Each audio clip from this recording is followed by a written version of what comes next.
Here comes the first voter. Good morning, everybody. Top line, you're the very first one, right on the dot. Always like to vote early. Gives the Republicans a temporary lead. Here's your ballot, Bill. Thanks. One of the issues our elections officials are facing today is the fact that the equipment that they have to deal with is aging. Most of this equipment was bought about 10 years ago, and across the country actually costs billions of dollars. For people who are much younger than I am, it's sort of strange to think, when I talk to my daughters, why can't I cast my ballot online? I do think it's something that we have to be very careful about in terms of how quickly we move there. I think it's inevitable that voters will vote on their smartphones. We commissioned a survey. We saw that people were listening to a lot of election content on their mobile devices, and we wanted to see how far that connection would actually go. Would they go so far as to take the step of actually voting on their mobile device?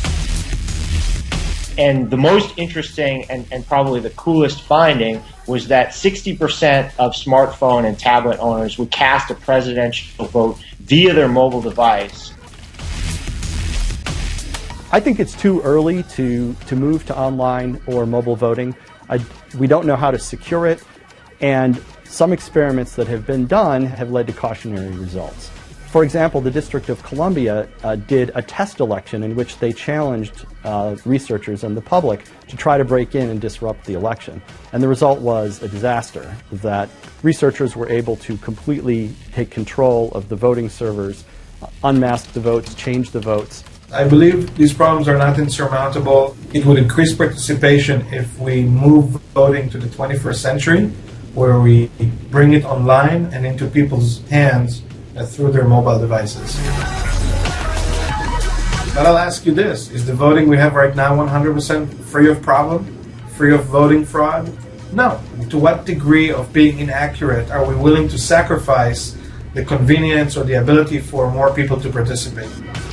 Here in the United States, we don't have internet voting or online voting.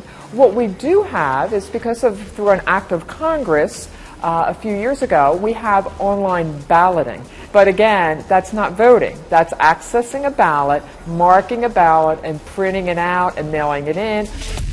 In New Jersey, in the aftermath of Hurricane Sandy coming through and causing a lot of damage and disruption, the state has made some special accommodations to allow people who are displaced from their homes, they can get a blank ballot by email.